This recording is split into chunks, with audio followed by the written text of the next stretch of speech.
Hi everyone, Nicole, Low Carb Keto Health dietitian here. Popping in today to talk a little bit about protein. It is something that is really important to reduce our risk of sarcopenia, which is where we lose muscle mass as we get older, and puts us at increased risk of lots of health issues if we do have a low muscle mass. It does increase our risk of cognitive impairment and dementia and depression, increases risk of osteoporosis and falling over and fracture, and all of those things can lead to an increased risk as you get older of being hospitalized or even put into a nursing home as we get older, and that increases people's risk by about 3.5 times of that actually resulting in death in the end. So it really is dire, and we really need to take protein really seriously. So with protein, it's really important that we get our protein either from animal foods, such as meat, chicken, fish, and eggs, and full-fat dairy. And we can get all of our essential amino acids that we need, which are the building blocks of protein, from those plant foods. We can get them all, there's 9 of them. If we are vegetarian or vegan, then we need to eat plant protein food sources to ensure that we can get our essential amino acids, and we need a variety of those plant sources to get that, and that's things like your legumes and beans, nuts and seeds, soy products like tofu and tempeh.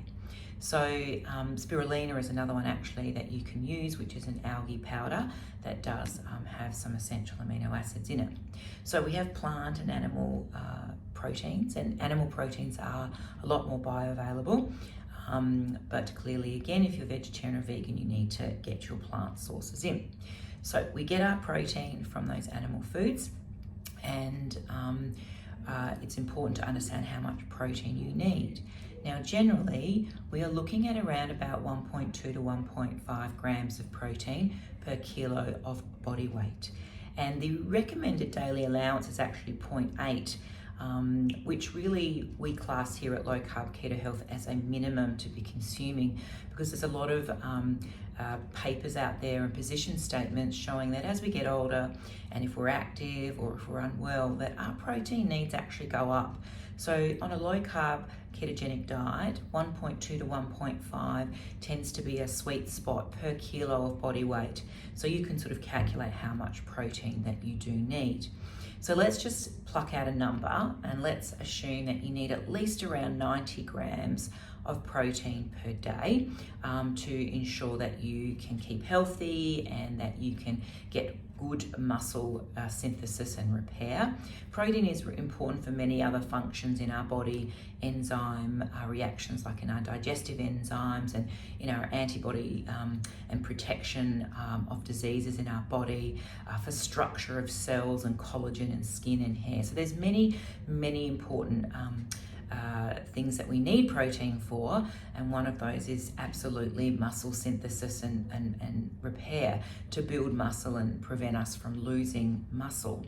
So we know it's really important. We now know that, let's say we need that 1.2 to 1.5 grams per kilo of body weight, and we're just going to think about 90 grams of protein per day as an average of what we should be trying to consume. Now, the other thing that's really important to understand about protein is that 100 grams of meat, so if you got a piece of steak and you weighed that 100-gram piece of steak on a scale, that doesn't mean you've had 100 grams of protein, okay? So in actual fact, 120-gram chicken breast, and let's say that sort of fits on the palm of your hand, 120-gram chicken breast, the same thickness of this bit here, that gives you about 37 grams of actual protein. If you think of a Scotch fillet that fits on the palm of your hand, that might give you about 30 grams of protein.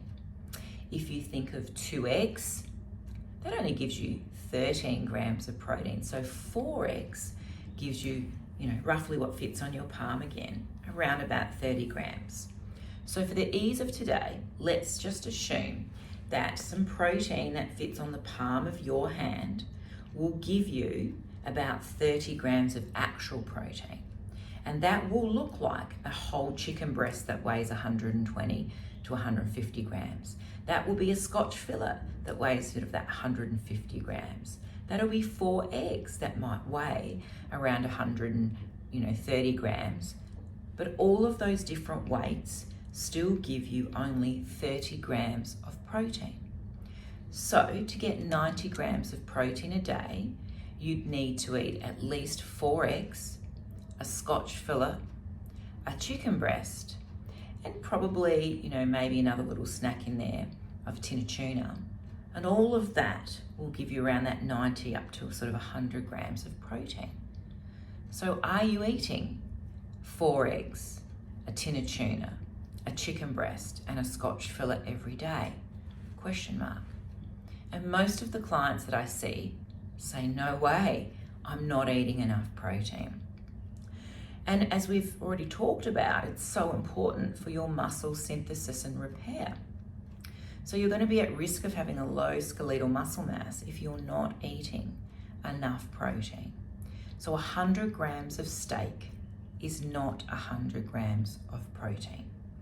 So if you're not eating enough protein, it's really, really important to make sure you prioritize that at all of your meals. So really think about when you lived in a cave, that carnivorous life, you need that palm size of protein with your meals.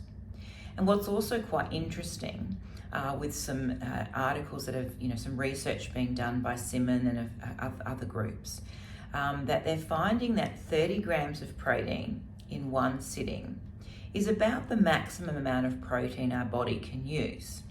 So it's no good to sort of not eat much through the day and then try and make up for it at night by eating 2 steaks. It is actually better, they've found, over 24 hours to get good maximum muscle synthesis is to actually have 30-gram lots of protein. So try to sort of get a 30-gram lot of protein, which might be your chicken breast or your 4 eggs. And then a little bit later, have another 30 grams within sort of 2 to 4 hours. Now, if you're intermittent fasting, it's really important that that window of eating that you do maximize sort of 30-gram lots, and maybe you do that every couple of hours. So if you're doing a fast and you're fasting through even a long fast to 20 hours, it might be that you need to, let's say 18, 20 hours, that you need to sort of have a 30-gram snack, and that might be a bag of beef jerky or a tin of tuna and a couple of boiled eggs. And then, have your dinner where you have your salmon steak or your chicken breast. And then before bed, you'll need another 30-gram snack. Now, what I do, because I'm not going to go and eat another chicken breast before bed, is I actually go and get myself a high-protein Greek yogurt. So there's some Greek yogurts that you can buy, and they'll have extra protein added, and you can get up to 20 grams of protein. I tend to find sort of some YoPro yogurts that have 20 grams of protein in one tub. So I might go and have that, and you just put some nuts, some almonds or something in there. So that's, I guess, a good breakdown of protein. We know why it's important. We know that we should be getting that 1.2 to 1.5 grams per kilo of body weight. We know that 100 grams of meat is not 100 grams of protein. It's really what fits in your palm, which might weigh anywhere between 120 up to 150 grams of that chicken breast or steak, or those 4 eggs. But that's only giving us 30 grams.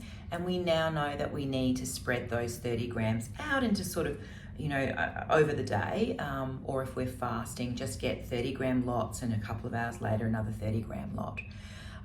At Low Carb Keto Health here, we do a lot of tests with our Seeker machine, which uses bioelectrical impedance, and it actually shows a lot our clients how much visceral fat they've got. It shows them what their waist hip is.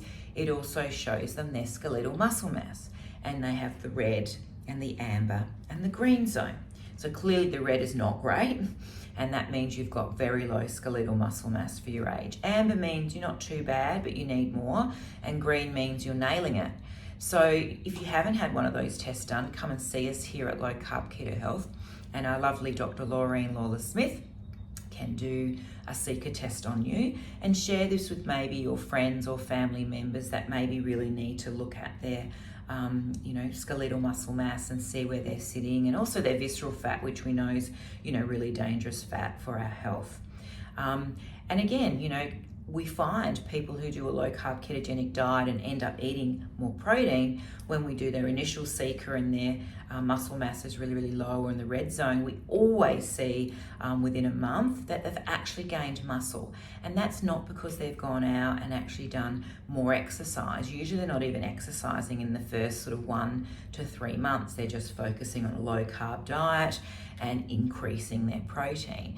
And they will naturally increase muscle mass purely because they're eating more protein, and their bodies can synthesize really good muscle with those 30-gram protein lots that they're having. And if they're getting that over, that 90 grams over their sort of 24-hour window, they're getting great muscle synthesis. And muscles increase metabolic rate as well. So, you're getting that double whammy of, improving your muscle mass, which is going to keep you strong and healthy.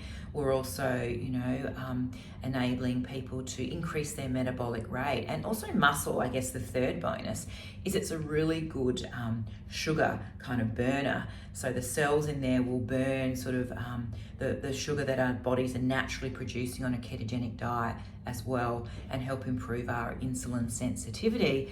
And insulin sensitivity is what we need to improve our blood glucose and lose weight. So I hope that's given you lots of information, and please share this with everyone, because everyone out there, even if they're not part of our Low Carb Keto Health community, need to be eating more protein. So please share this with as many people as you can, and please come and see us at Low Carb Keto Health so that we can help support you on your journey. Bye for now.